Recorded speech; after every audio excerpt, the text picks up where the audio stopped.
બેહી જા. જો હું લખ્યું છે ખબર? મેં બ્રહ્મ સત્ય છે એવું લખ્યું. આપણે કહીએ ને બ્રહ્મ સત્ય નથી, બ્રહ્મ સત્ય છે.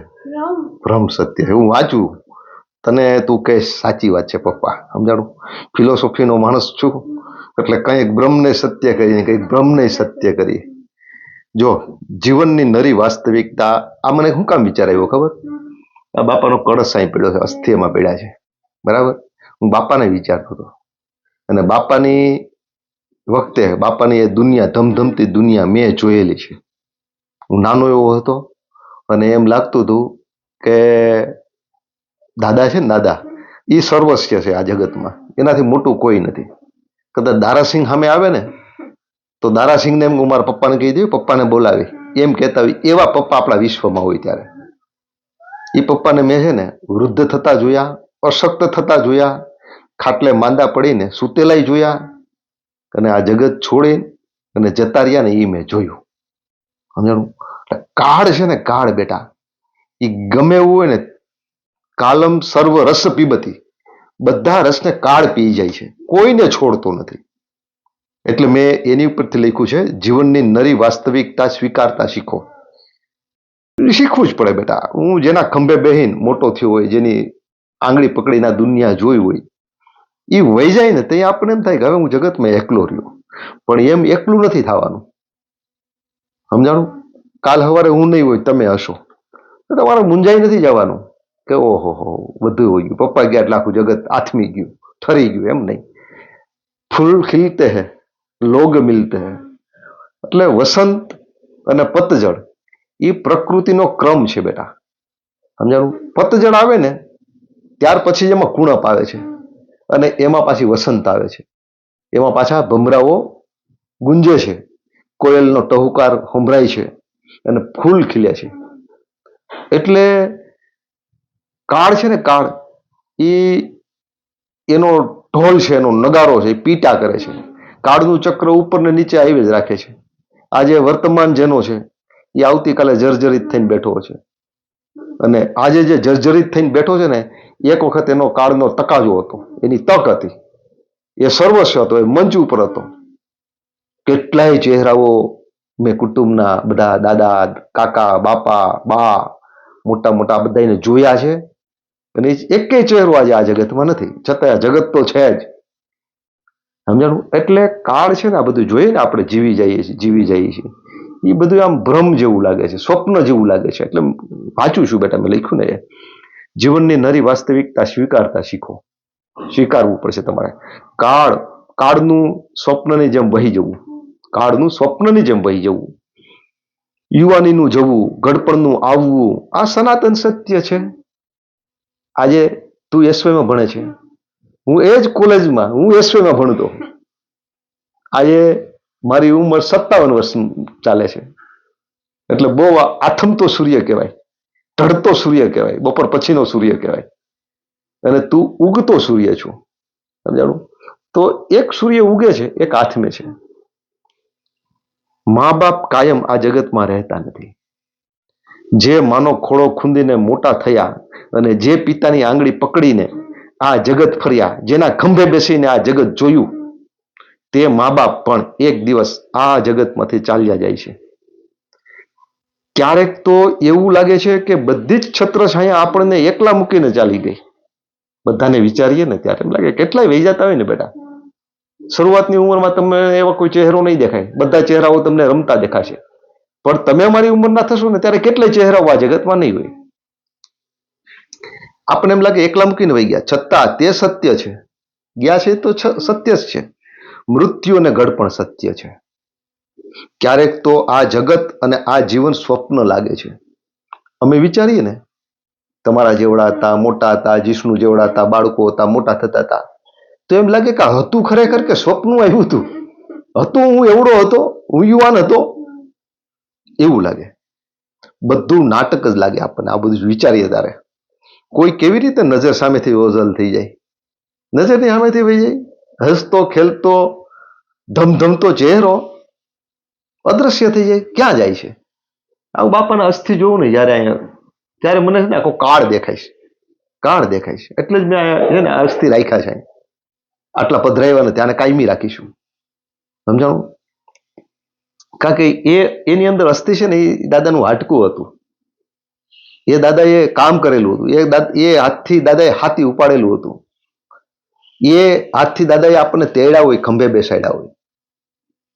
એ જ્યારે જોઈએ ને એટલે આપણને કાળ દેખાય, કાળ. એટલે આપણને એમ લાગે કેમ આમ ઓઝલ થઈ જાય, નજરની સામેથી ઓઝલ થઈ જાય. આ જીવન સ્વપ્ન હોય અને માત્ર તે એક જ વાત સત્ય હોય. સ્વપ્ન હોય આ જીવન, આ જગત આ સ્વપ્ન હોય અને માત્ર આ એક જ સત્ય હોય તેવું લાગે છે. જીવન સ્વપ્ન છે ને તે સ્વપ્નને આપણે જીવનભર જીવીએ છીએ. આ સ્વપ્નને જીવનભર જીવીએ છીએ. બસ આ એક માત્ર સત્ય છે. બાકીનું બધું જ દેખાય છે તે મિથ્યા છે, ભ્રમ છે. સત્ય સ્વપ્ન એક જ છે. ભ્રમ પણ સ્વપ્ન છે. ભ્રમ પણ એમ લાગે એ ભ્રમ છે, ભ્રમ પણ નથી. ભ્રમ જ સત્ય છે. બોલબાલા ભ્રમની છે. ભ્રમને આપણે જીવીએ છીએ, બ્રહ્મને નહીં. ભ્રમને આપણે પાલીએ છીએ. માટે જે બને છે તે સત્ય છે. જે જાય છે તેનું બહુ ઘેલું ન રાખો. જાય છે, જવાનું જ છે. કાળનો સ્વભાવ છે, કાળનું લક્ષણ છે. એનું ઘેલું નહીં રાખવું. તું મને છોડીને વહી ગયો, જાય. કાળ છે, કાળ પ્રકૃતિ છે, સ્વીકારતા શીખો. જે છે તેનું બહુ ઘેલું ન રાખો. જે બને છે તે કંઈ કરુણ નથી. અરે મૃત્યુ થઈ ગયું, જતા રહ્યા, કરુણ નથી, પ્રકૃતિનો પાઠ છે. કોઈ કરૂપ નથી આ જગતમાં. બધું ઈશાવાસ છે, એકદમ સર્વ. કઈ કરૂપ નથી. મૃત્યુ પણ કરૂપ નથી, ઘડપણ પણ કરૂપ નથી. બસ નરી વાસ્તવિકતા પરિવર્તન છે. પરિવર્તન છે, પરિવર્તન છે, પરિવર્તન છે. આ કાયમી નથી. આ દિવસ કાયમી નથી. આ બધું જ કાયમી ઊભું રહેવાનું નથી. બધું પરિવર્તનશીલ છે. આજે ફૂલ છે, આવતીકાલે એ ફૂલ ખરી જશે, એના પાંદડાઓ ખરી જશે. સુકાયેલા પાંદડા છે, પણ એ ડાળખી ઉપર બીજા પાંદડાઓ ખીલતા હશે. એટલે જેનો તકાજો હોય, જે રંગમંચનો રંગલો હોય એ રમતો હોય. ત્યાં એક પાન ખરે છે, સુકાય છે, ત્યારે ત્યાં એક નવું પાન બને છે. એ પાન ખરે નહીં તો નવું પાન ન બને. નવી કુણપ જન્મે છે. જે જ્યારે લીલું હોય છે તે ત્યારે વસંત જીવે છે. લીલું હોય ત્યારે વસંત જીવતો હોય. કોયલના ટહુકાઓ આવતા હોય છે, ભમરાઓ એની ઉપર ગણગણતા હોય છે. જે સુકાય છે તે પાન ખર છે. પાન ખરતો છે જ. એક પહર વીતે છે, એક જન્મે છે. જ્યારે એક પહર પૂરો થાય ને ત્યારે બીજો પહર જન્મ લેતો હોય છે. પુનરપી રજની સાયં પ્રાત શિશિરવ સંતો પુનરયાતા કાલ ક્રીડતી ગચ્છત્યાયુ તદપી ન મુચ્યંત્યાશા પાયુ. એટલે ફરીથી આ રાત આવે છે, ફરીથી સાયં સાંજ પડે છે, ફરીથી પ્રાત થાય છે.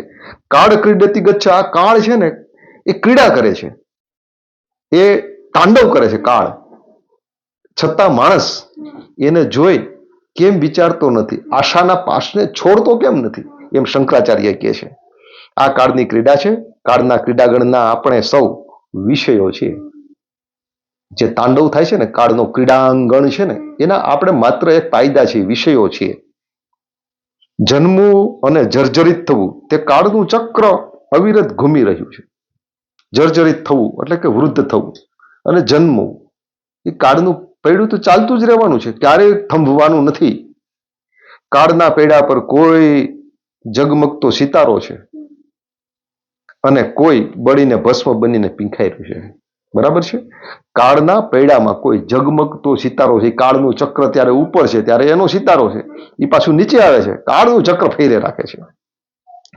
એટલે કોઈ ભસ્મ બનીને પીંખાઈ રહ્યું છે. આજ છે તે આવતીકાલે અતીત હશે.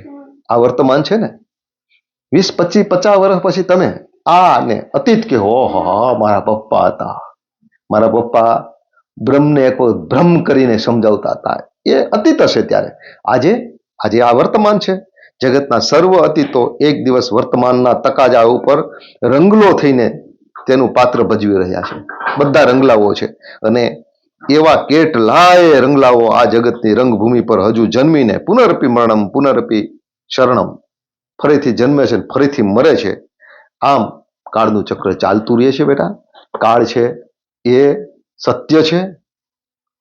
ભલે ભ્રમ લાગે પણ ભ્રમને આપણે જીવીએ છીએ. એનો અર્થ એવો નથી કે આપણે હતાશ થઈ જવું, નિરાશ થઈ જવું.